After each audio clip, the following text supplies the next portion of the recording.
Hello, my friend. Today is Saturday.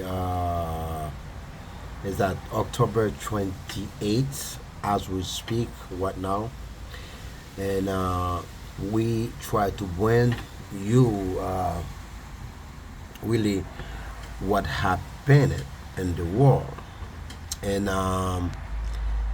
you know we in there's a situation right now between war and Palestine or Hamas or Israel, and which is we have Ukraine war is there before.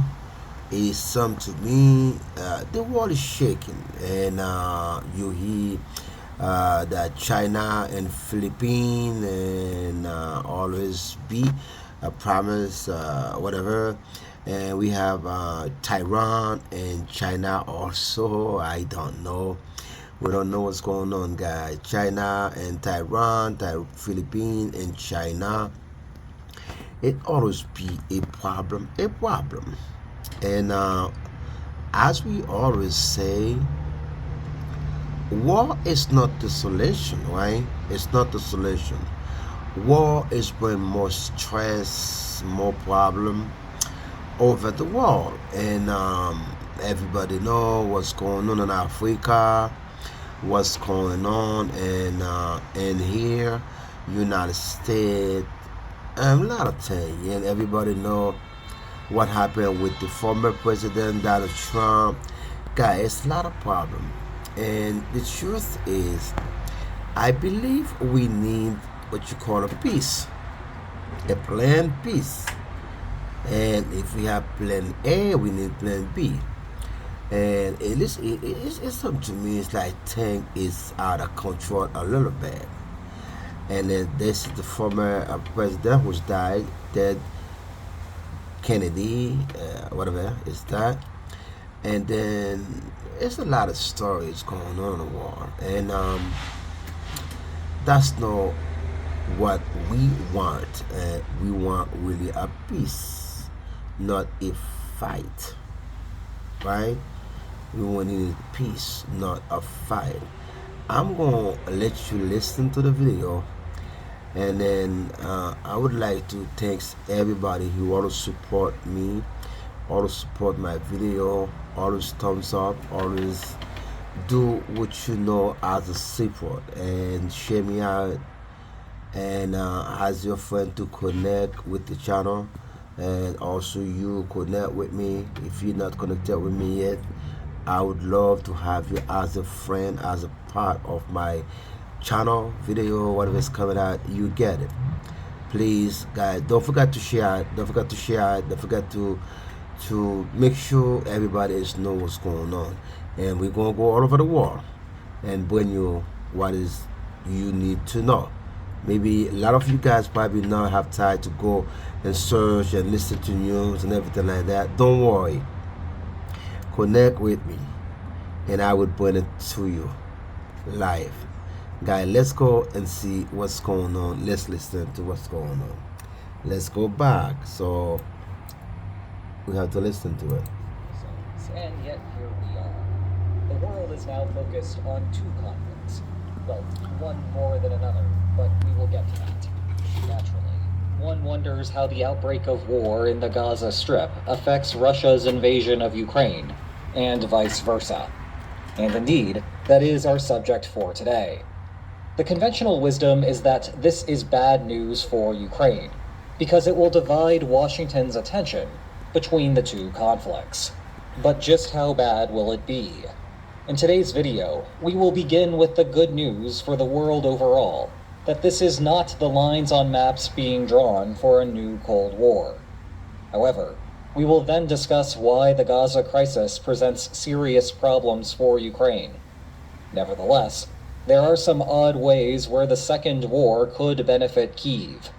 Justification for expanding artillery production capacity in Western countries, allowing for vote linkages in the US Congress, pushing the unhelpful 24/7 news cycle to something else, and diverting supply-constrained Iranian resources. Oh, and be prepared for me saying capacity constraints way, way too many times. But we begin with the happy note that we are not yet moving to nuclear apocalypse politics. This point is easy to miss. It seems like a line is being drawn. Well, not a very clean one, but a line nonetheless, with Russia on one side and the West on the other. Ukraine has partnered with the West, while Iran has partnered with Russia. Meanwhile, Israel and Iran have a long-running rift, and Israel is so entrenched with the West that it caucuses with the Western European and Others group in the official United Nations geographic divisions.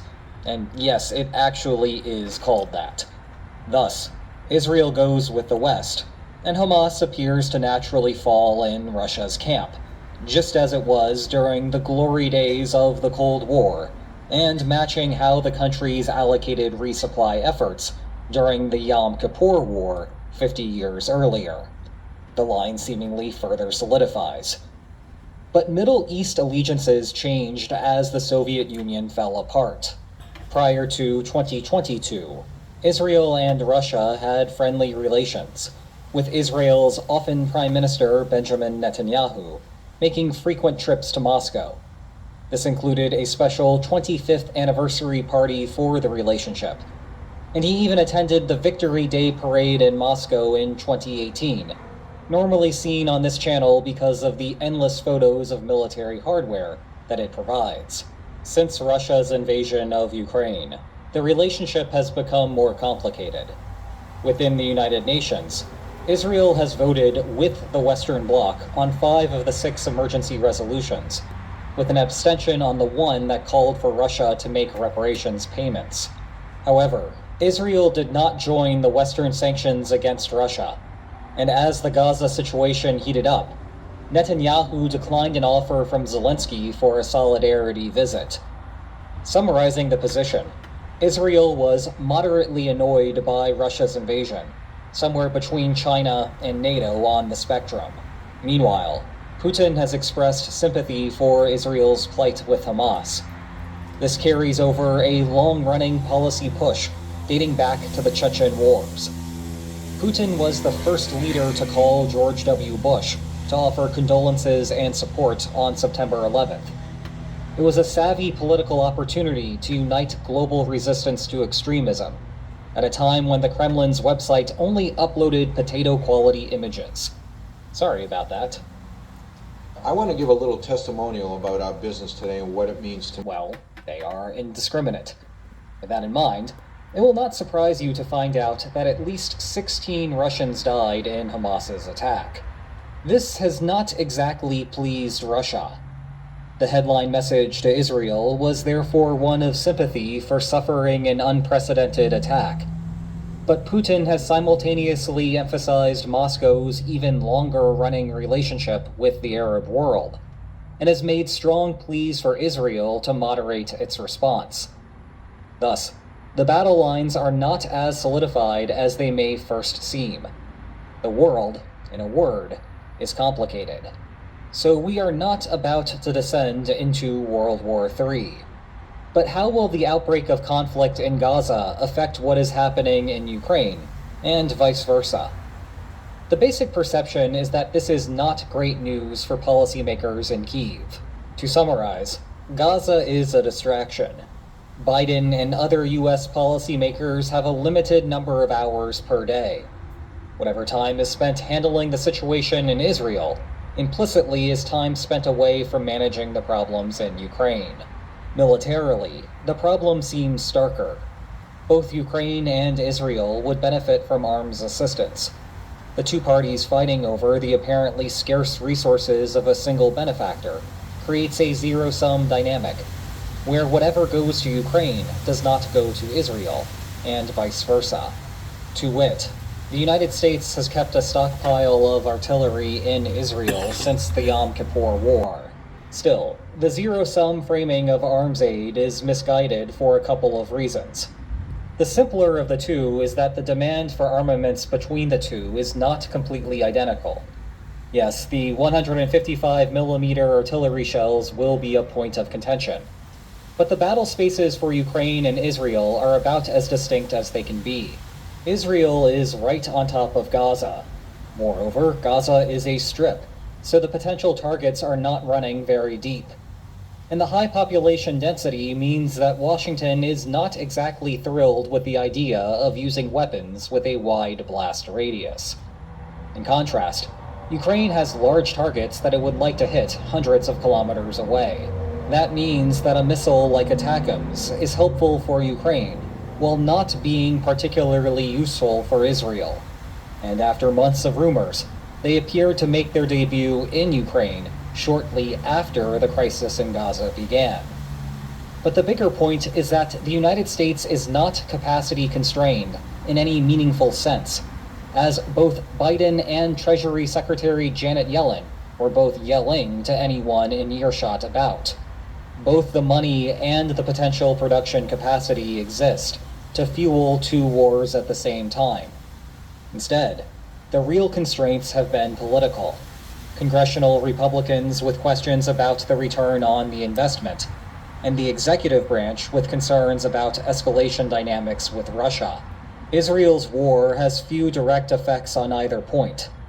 The closest issue is that much of the strife within the U.S. House of Representatives is about reducing budget expenditures. Granting larger outlays for Israel means a tighter constraint for other purposes, including what had been going to Ukraine. But Ukraine military aid is a tiny fraction of defense spending. Over the first 18 months of the war, in security assistance, weapons, and equipment, or about $30 billion per year. By comparison, U.S. military spending is about $800 billion and So that's what we say. And if you listen to the video, and then what it's mean, and it's like now Ukraine was there before. Now Ukraine might suffer. Weekend might get some, but they might lower it. Weekend might get a little bit now. So Ukraine is facing Russia as a superpower, and then so really, I don't know. Let me don't say anything. Let's let the video say. Everybody might hear what he say and what's going on, and we don't know what next, what's going next, what it's going to be, what it's going to be, blah blah blah. That's what it's going to be. Let's listen to it, guys. to handle two fronts at the same time. One place with starker problems for Ukraine is on the economic side and involves a potential expansion of the Gaza crisis to Iran. Quick recap there. Israel was negotiating to normalize relations with Saudi Arabia. Iran and Saudi Arabia are long-running regional adversaries, though. Thus, there is speculation, but crucially no confirmation, that Iran played a role in Hamas's attack. Aside from that, Iran has made various threats about intervening in the conflict should Israel cross some alleged red lines. Or alternatively, it could use its proxy, Hezbollah, which is in Lebanon, for that purpose. However, if things spiral out of control, all eyes will shift toward the Strait of Hormuz.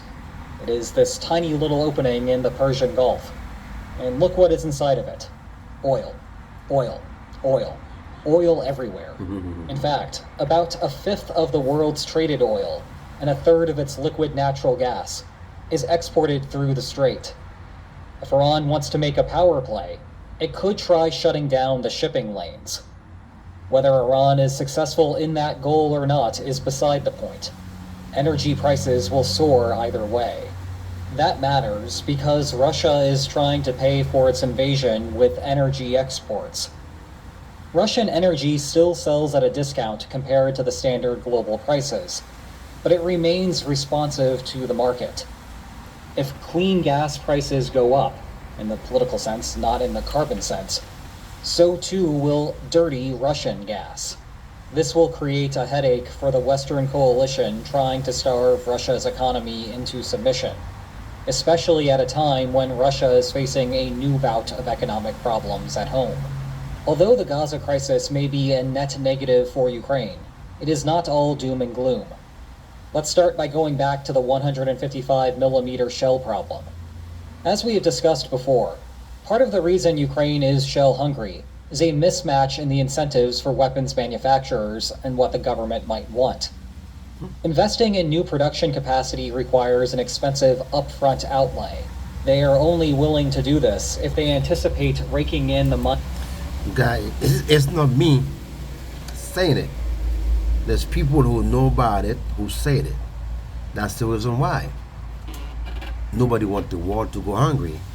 We need food. We need job. That's what we need. We don't need a war. That's all we need, guys. So I hope the world leader is come up with a solution as soon as possible. Please don't let it be getting worse. Let's find a solution. That's what the world leader need to do. Is stop the fight. We don't need no fight. We gotta love each other. We gotta love all countries in the world. We all human beings. It doesn't matter what color you is, what your origin. We all human beings. We don't want people to lose their life. We want kids to go to school. They are the future of the world. The kid, the child. So we need to stop fight. Bring everybody to a table and negotiate, find a peace and solution. Fight is not happening the war. Thank you so much. For Ukraine. However, Republicans hold a narrow majority in the House, and as long as they caucus together to control which legislation makes it to the floor, there are not enough staunchly pro-Ukraine moderate Republicans to overcome that deficit.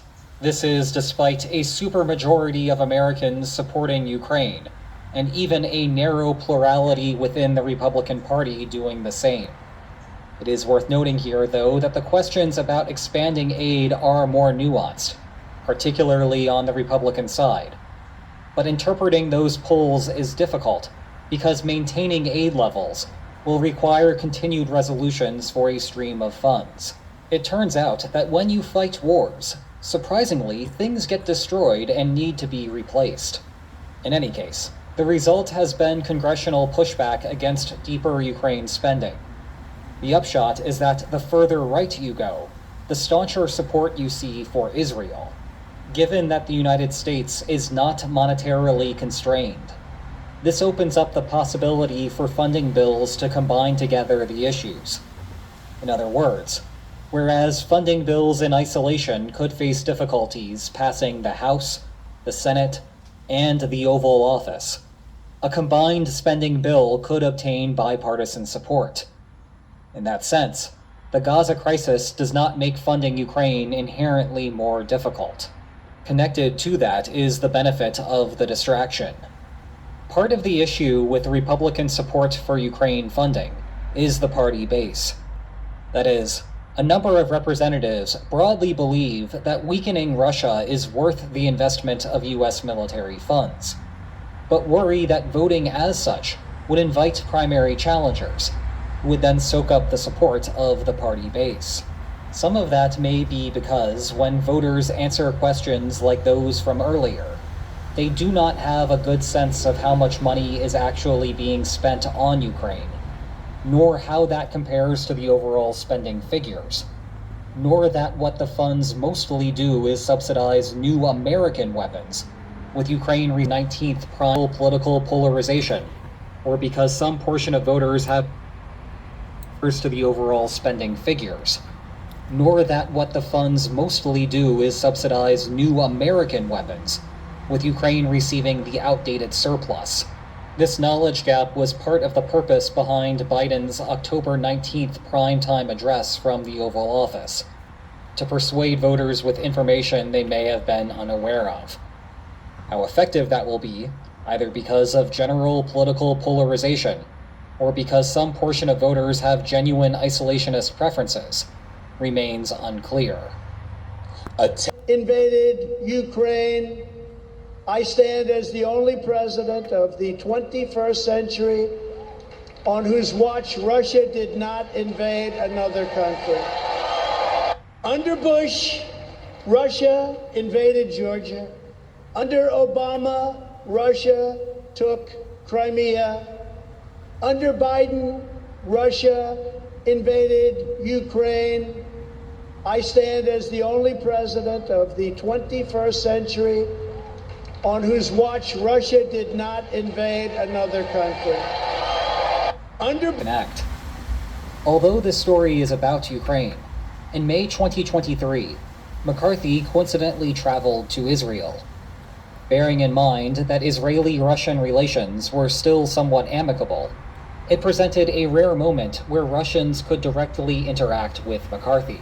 And indeed, during this press conference there, a Russian reporter asked a loaded question. We know that you do not support weaponry and aid to Ukraine. So is it possible that U.S. policy will change? McCarthy was perplexed for a second, but then made the reporter likely regret asking the question. I do not support what your country has done to Ukraine, he said. I do not support your killing of the children either. And I think, for one standpoint, you should pull out. Months later, McCarthy faced challenges within his caucus to maintain the speaker's gavel. Then he began publicly adopting skeptical rhetoric on funding for Ukraine, that he had a lot of questions about where the money was going and whether it was a good use of taxpayer dollars. Much of this appeared to be political theater, though. When Zelensky visited Washington in September and had a private meeting with McCarthy, the speaker declared that Zelensky had addressed his questions and all was fine with the coalition. Part of what is happening here is a 24/7 news cycle pressure. Every day that passes where Ukraine is in the news but has not made progress on its counteroffensive is further proof that the aid is a waste. To be clear, the slow progress has been far from ideal for Ukraine, and we have discussed to share this information with the American people. Mr. Speaker, remember how we arrived here. When the New York Post reported the existence of the Hunter Biden laptop, now Secretary of State Anthony Blinken organized a group of 51 former intelligence officials to claim the laptop was Russian disinformation. Social media accounts were banned from sharing the story, and individuals who believed it were labeled Russian assets and conspiracy theorists. We now know that not only was the laptop not Russian disinformation, of course, it was known previously to the intel community and many of the individuals that signed that letter. They knew it was legitimate. They knew it was not Russian disinformation. They knew it came from Hunter Biden, and they hid it from the American people. And on July 4th, just a couple of months ago, the Federal District Court in the Western District of Louisiana, my home state, issued 155... Truth, even his most ardent supporters acknowledge. For years, what he said has often caused trouble. 2 weeks ago, US media accused the former president of leaking classified information about America's submarine fleet to Australian billionaire Anthony Pratt. Trump denies any secrets were disclosed. But tonight, we have our own leak. In this joint investigation with the Sydney Morning Herald and The Age, 60 Minutes has obtained audio recordings of Anthony Pratt. They reveal the businessman's extraordinary dealings with Trump and a whole lot more.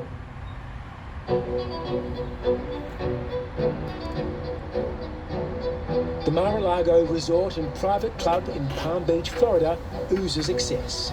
For owner Donald Trump, it's the epitome of luxury, the perfect place to wine and dine business elites who share his views.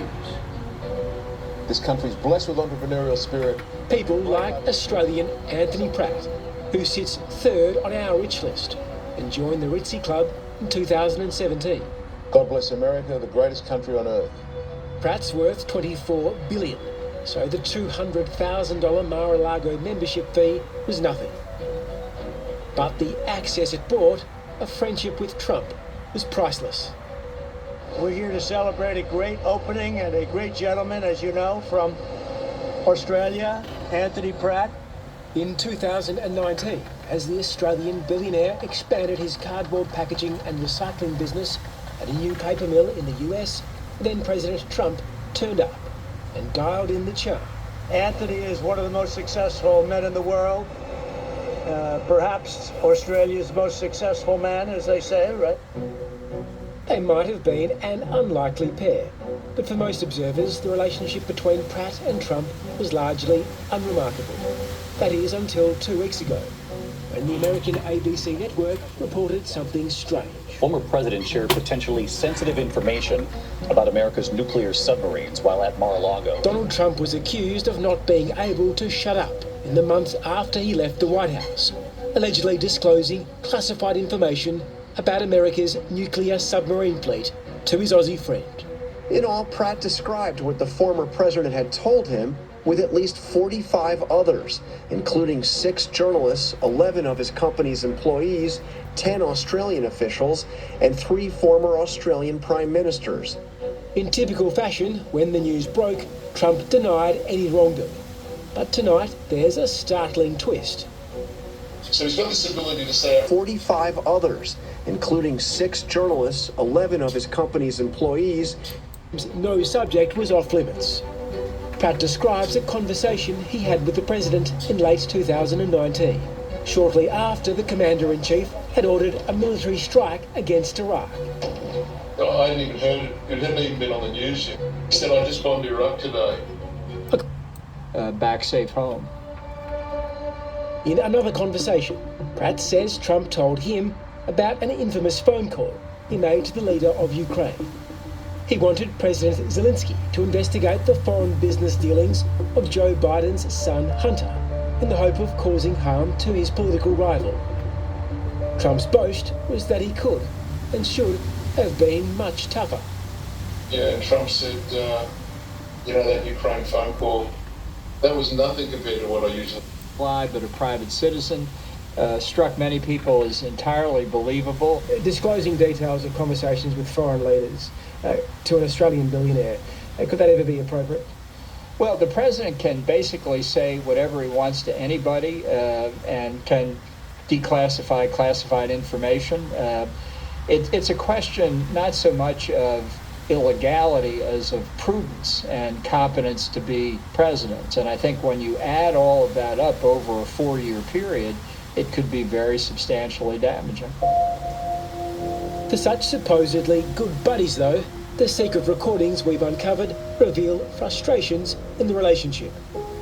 On the tapes, Anthony Pratt admires Trump's ruthlessness while savaging his ethics. He knows exactly what to say and what not to say so that he avoids jail, but gets so close to it that it looks to everyone like he's breaking the law. Maybe a year later. And that remained your primary residence until you were elected president. And by the early 1990s, would it be fair to call you or to characterize you as a real estate tycoon? Yeah.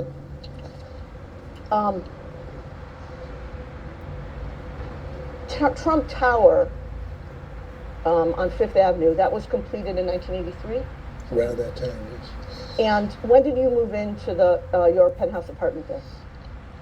Maybe a year later. And that remained your primary residence until you were elected president, correct? That's right. And Trump Tower, where's Trump Tower located? I haven't seen it. 57th and 5th. And at some point, you became the owner of the Plaza Hotel in New York, correct? Yes. And where's the Plaza Hotel located? 59th off 5th Avenue. And for how long were you the owner withdrawn? During what years were you the owner of the Plaza Hotel? I don't know the years. About 5 years. Did you know when it began, when you bought it? In the early 90s. Now, in the 80s and 90s, is it fair to say you had a busy social life?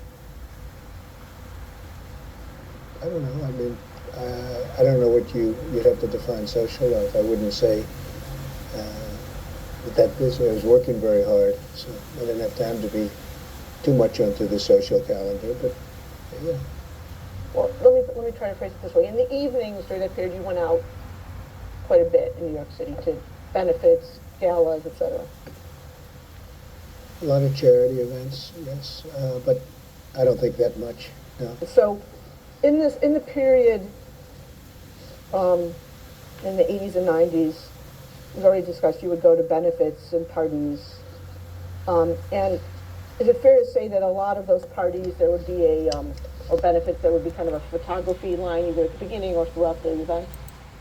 All right, see what, let's see this. How much can this guy take? And with his age, and then his age, the guy have money. He's wealthy. He's a billionaire.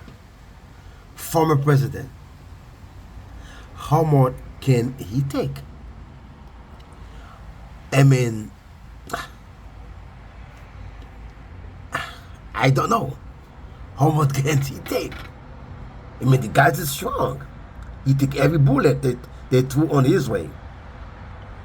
So, let's listen to him, guys. Let me not say anything. Let's listen to him. Even though I wasn't really in politics as I am now, but they wanted me to do that, and I did that. They'd ask me to do them all the time. So I did quite a bit of television. I think you already answered this question, but just so the record is clear, did you watch the program Good Morning America from time to time in this period of the late 1980s through the mid-1990s? A little bit, Did you appear on the Today Show during this period? yes. Same question, did you watch the Today Show during this period? A little bit. During this period, did you have any friends in the television industry, who worked in the television industry? Probably. I wasn't much involved at that point in the television industry, but I probably did. Anyone come to mind right now? Maybe Bob Wright. Who's Bob Wright? He was the head of NBC, I think, at that time. What about Roger Ailes? When did you become friends with Roger? Later. Approximately? More in the 7-8 year ago period. What years were you married to your first wife, Ivana Trump? So, Under that, remarks by President Trump before Marine One departure. yes, Marine One is a helicopter. yes, And if you look where it shows you speaking about halfway or 2/3 of the way down the document, it says, the very first thing you say, so we're going to Camp David. yes. So am I correct in interpreting this as this is a statement you made while boarding or getting on to Marine One Looks like it. to go to Camp David? It looks like it. Okay. Let's go now to the third statement, which we're going to mark as, this one I can do, DJ 222.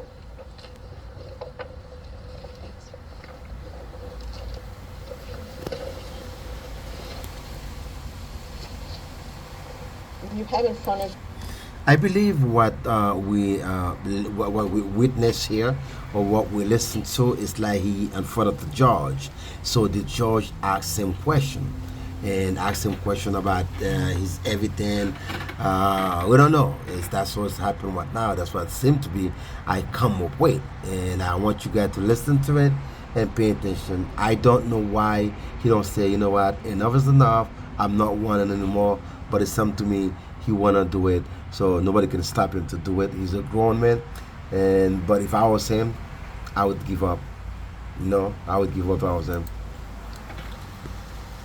So this is 2 days after, and do you recall where that interview took place?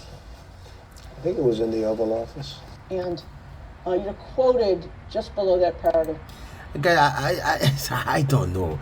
I think he's with his age, and he's very strong, and he see it and take all this bullet, he see it and do all this thing. I don't know why. If I believe if he give up on it, they would stop fight him. They would stop do all this thing to him. But it's something to me, maybe he enjoy it. I don't know. I mean, I might be thinking it's a headache, but for him, maybe it's not a headache. So let's listen to it. We're not going to stay there. We're going to move on, but let's listen to a little bit of it. I take it, sir, that you stand by that statement today? Yes, I did. So before you made your statements that it never happened in 2019, did you or anyone on your staff reach out to anyone in Burgos Goodman? I didn't have to reach out to anybody because it didn't happen. And by the way, if it did happen, it would have been reported within minutes. Talking about going to a major floor, probably, I assume, the most important floor a major floor in a major department store. It's a very busy store, by the way, and checkout counters and everything else. And I would be in there. I mean, it's the most ridiculous. It's the most ridiculous, disgusting story. It was just made up. After you made the statements that you made in June of 2019, did you or anyone working for you reach out to Bill Putin? After the statement was made, no. In your June 21 statement that's marked as Exhibit 20, you say, and this is the Litvin tweet, I never met this person in my life. Yes. Was that a true statement when you made it on June 21, 2019? It was a true statement when I made it. I think subsequently, or at some point, they showed a picture on a receiving. I was on a celebrity line for a charity, and I think I was either shaking her hand or her husband's hand on a receiving line. I shake a lot of hands with people, but I had no idea who she was. So if I can understand your testimony, sir, you're saying that 9:38 a.m. Eastern Daylight Time on August 10th, 2022. Please note that the microphones are sensitive and may pick up whispering and private conversations. Please mute your phones at this time. Audio and video recording will continue to take place unless all parties agree to go off the record. This is Media Unit 1 of the video recorded deposition of Donald J. Trump, taken by counsel for in the matter of financial statements and investigation for the state of New York, Office of Attorney General. The location of the deposition is 28 Liberty Street, New York, New York. My name is Seth Koda, representing Veritex, and I am the videographer. The court reporter is Linda Greenstein from the firm Veritex. I am not authorized to administer an oath. I am not related to any party in this action, nor am I financially interested in the outcome. Counsel and all present, including those remotely, have been noted for the record. Will the court reporter please swear in the witness, and then counsel may proceed. Do you swear or affirm that the testimony you are about to give is the truth, the whole truth, and nothing but I do. Good morning, Mr. Trump. My name is Letitia James, and I'm the Attorney General of the great state of New York. Before we begin, if everyone would please silence their cell phones, we'd appreciate that. I wanted to begin with some preliminary rules, some ground rules, if you don't mind, and then I'm going to turn it over to Kevin Wallace, who will conduct this examination. Mr. Trump, you've testified under oath many times, is that correct? Yes. And so I take it you are familiar with the ground rules on for how testimony proceeds, is that correct? Yes. So I'll skip that part of the introduction. Equivalency. All of my emails that relate to any form of government work, which was mainly scheduling and logistics and managing the fact that I have a home life and a work life, are all part of the public record. But your father hammered Hillary Clinton on this, said that it was criminal, she should be locked up. I think she's pathetic. I think she should be in jail for what she did with her emails, okay? So the idea of lock her up doesn't apply to you? No. That was Ivanka Trump when she was a senior advisor in the United States government, despite no Americans wanting her there, saying that she is above the law. I'm Ben Meiselas from the Midas Touch Network. I wanted to show you that video because the nepotism, the corruption, the entitlement of Donald Trump and his family was a staple of when he disgraced our White House, and that entitlement we see right now. When accountability is necessary, you have Ivanka Trump trying to run away from and evade the trial subpoena in the New York Attorney General civil fraud case, saying that She's not a New York resident, so therefore there's no jurisdiction over her. She also throws her family under the bus and say, look, I'm not in the case anymore. They're in the case. And Judge Engoron, who's presiding over the New York civil fraud case, already ruled against Donald Trump and my brothers and my family members. So this case should just be about damages. What do you want to ask me any questions about? And then she says that even if the New York Attorney General Letitia James, who had said in a court filing this, quote, while no longer a defendant in this action, she indisputably has personal knowledge of facts relevant to the claims against the remaining individuals and entity defendants. But even beyond that, Ms. Trump remains financially and professionally intertwined with the Trump Organization and other defendants. Task of rebuilding our nation and renewing the American dream. November the 9th, 2016, and Donald Trump had just been elected as the new president of the United States. Hillary Clinton, the favorite, had lost. She congratulated us. It's about us. On our victory. In Moscow, the election result was also being celebrated. We are pleased that the best candidate has won. Let Grandma Hillary have a rest. We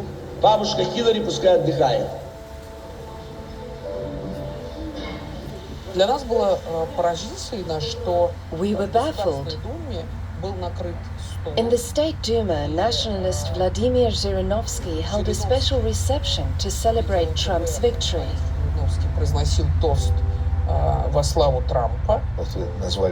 There were reports of people popping champagne corks at the time. I don't know anyone personally, but I heard about it.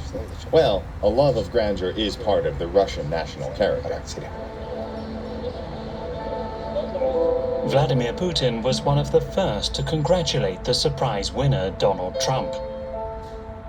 Russia wants to completely restore its relationship with the USA. The fact that Trump was focusing on the slogan, "Make America Great Again," that he wanted to promote his own country rather than pushing for globalization, was good news for us Russians.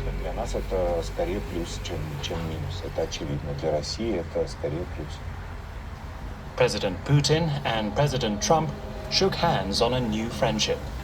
But the first 2 years of Trump's presidency were overshadowed by the so-called Russian affair. The charge was conspiracy against the United States. Did the two men illegally collude? I never worked for Russia. And you know that answer better than anybody. I never worked for Russia. There were signs of male bonding every time the two presidents met. But could a true partnership ever really develop? Could these men really become friends? Or were their states destined to remain enemies? It's all about Russia, Russia, Russia. Russia didn't help me at all.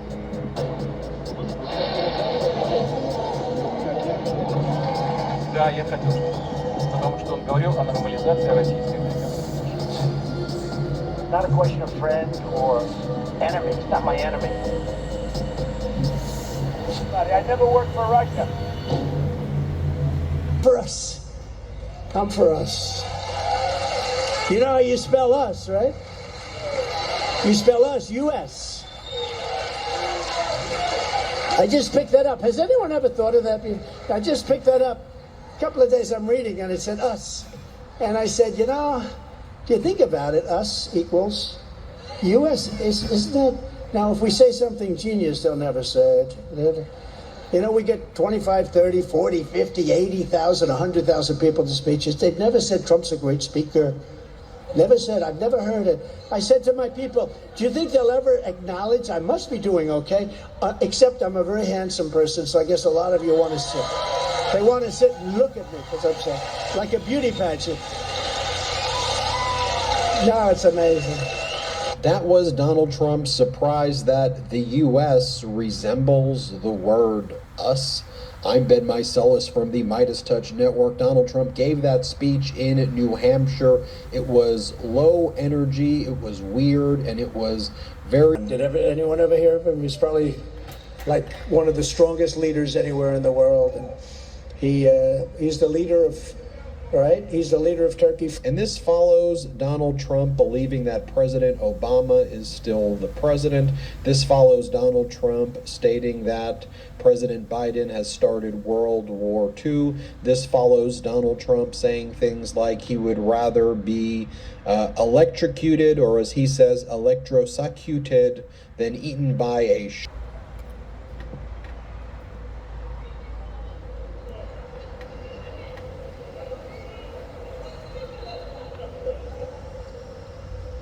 Speaker Mike Johnson, Speaker Emerita Nancy Pelosi, Whip Clark, Chairman Aguilar, all of my colleagues in government on both sides of the aisle.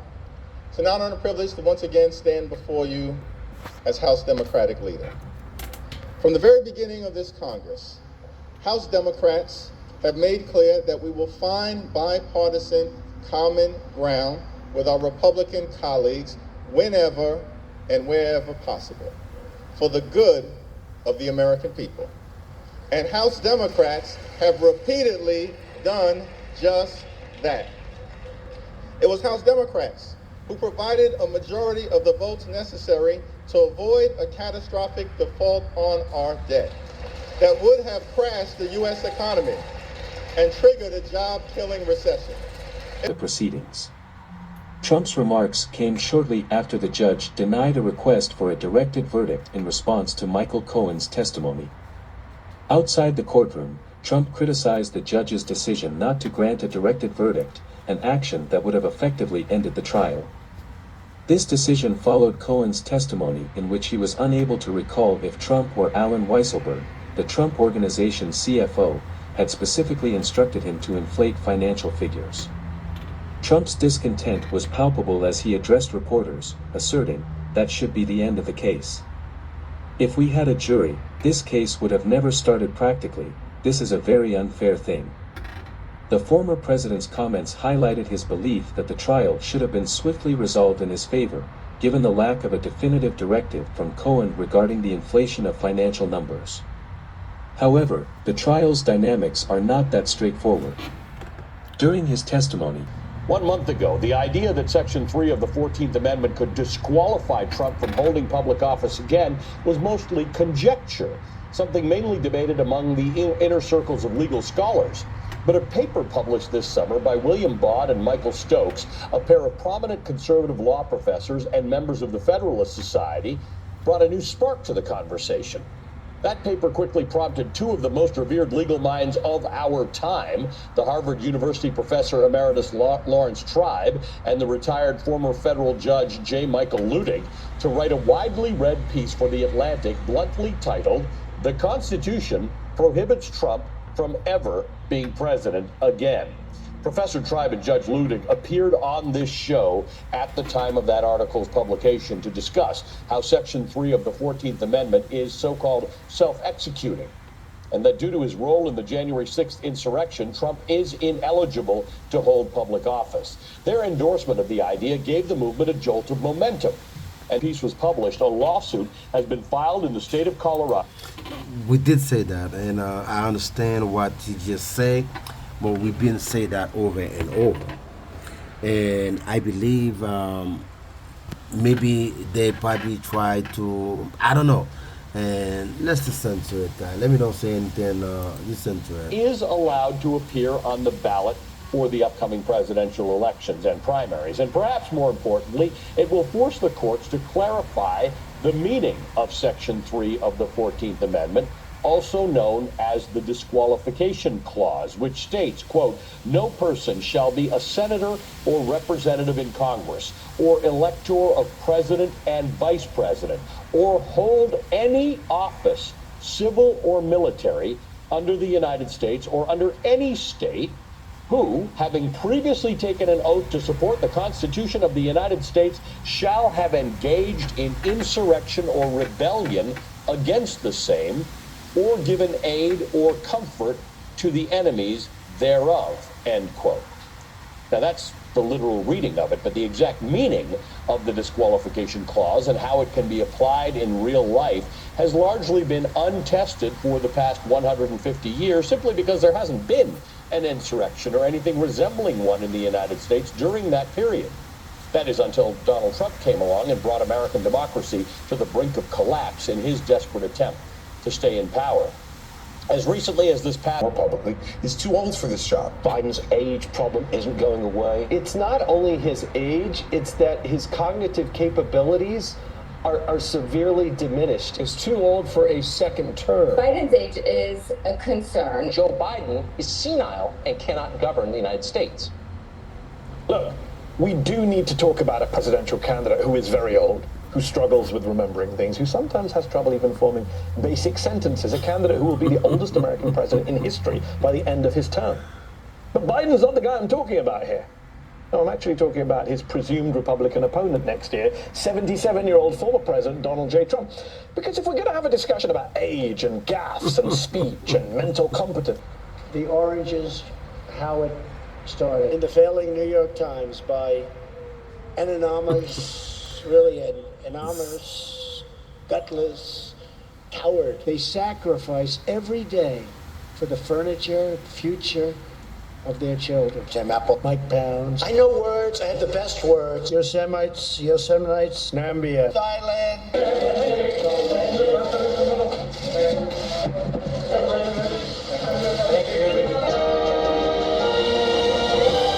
You have voter ID to buy a loaf of bread. The Democrats. Ooh, there was a mosquito. I don't want mosquitoes around me. I'm a very stable genius. The disinfectant, it knocks it out in a minute, 1 minute. And is there a way we can do something like that by injection? I tested positively toward negative, right? Thank you so much, everybody. That's the end of the video. Guys, don't forget, always like and share the video, guys. I mean, I bring you all I can for you to know what's really going on in the war. And guys, all you have to do is shake your head and then let's pray. And United States had two candidates, the president and the former president. They're both pretty much the same age. I mean, I don't understand what they talk about here. I mean, come on, the young people, they need to do to get out and run also. But it's something to me, they don't want any youngers to come in and run for president or anything else. It's all over the world, guys. Thank you so much, everybody, for watching. Don't forget to like and subscribe. Please don't forget, like and subscribe. I see you guys. Watch the video, no thumbs up. Go ahead and do the thumbs up. Thank you so much, everybody. Ciao, ciao. See you in another video. Thank you.